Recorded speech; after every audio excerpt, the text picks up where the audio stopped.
The 1st of February 2024, Sheldon Johnson appeared on the Joe Rogan Experience. I remember this guy.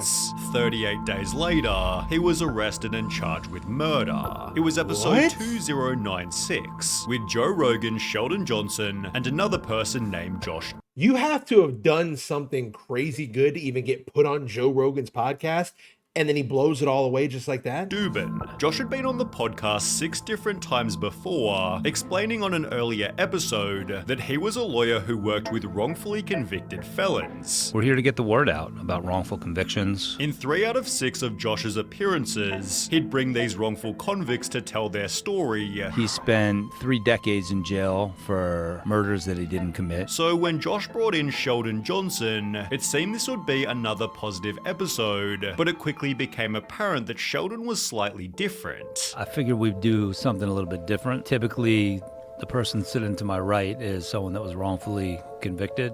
Sheldon is guilty. Sheldon had only just been released from a 25-year prison stint, but Josh had brought him on specifically as an example of someone who'd been given an unfair amount of time, believing Sheldon never deserved his 25 years in prison. But he still did well, the you crime. can be the judge of that. Born 1975, Sheldon Johnson grew up in the Martin Luther King Jr. Towers, aka a poverty-stricken housing project in Harlem, New York City. His entire family tree had been in and out of prisons. My father was incarcerated. He did about 15 years. I was incarcerated. My grandfather was incarcerated. My great-grandfather was a slave. And my son killed somebody when he was 12 years old. While Sheldon was the only one in his family who had functional hearing. My mother's deaf, my father's deaf, my sister's deaf, my aunt is deaf. I grew up in a deaf household. Therefore, his father, a drug dealer, brought Sheldon along to help him translate deals, and by the age of 12, Sheldon had joined the exact same line of work.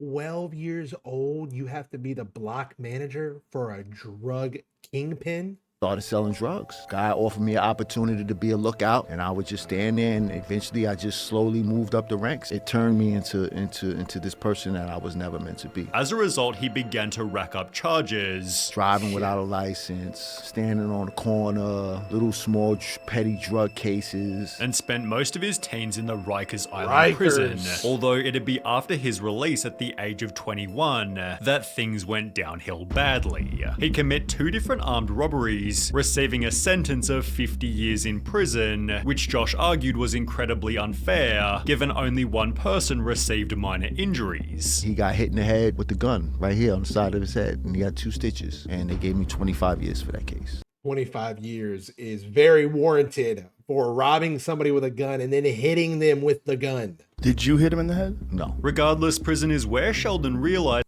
Come on.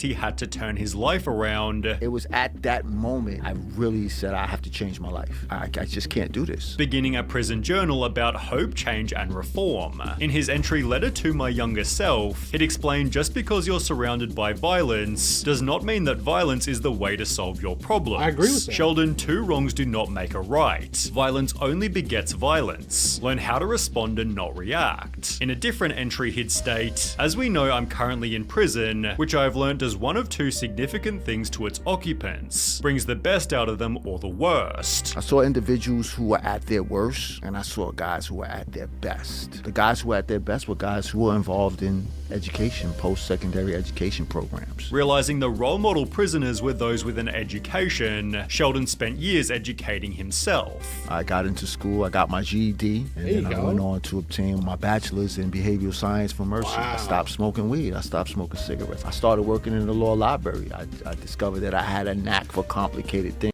Right now, I would expect that he would be doing nothing but the best after all this.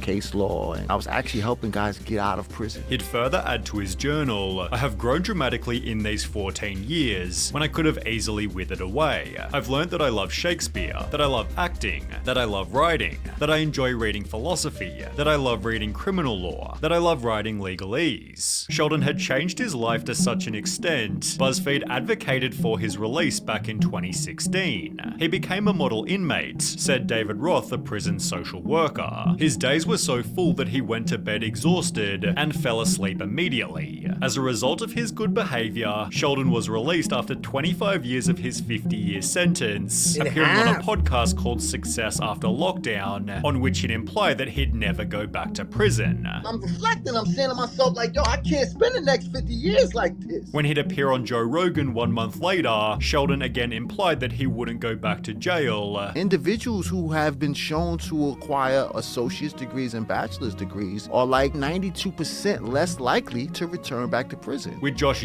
There's always the 8%, I guess. using Sheldon as an example, that change was always possible. How do you make change happen? He's living it and making it happen. Look at this beautiful mind and how he articulates himself. He began working for the Queen's Defenders, helping troubled youth, I'm trying to catch these kids before they fall, and I want to show them the way. and even began to consider more formal education, Sheldon asked me, should I go to law school before we came here? in the process expressing his disbelief that he'd turned his life around. I just came from the bowels of hell. 25 years in prison, and now I'm in the sky above the clouds in the heavens, headed to a destination to talk about change and to talk about all of the things that brought me to this place today. Joe Rogan even posted a clip titled, "Sentenced to 50 years, Sheldon Johnson decided to turn his life around." However, Sheldon would make one final important claim. But this is how fast your life can change from just one simple mistake. This became reality only 38 days later.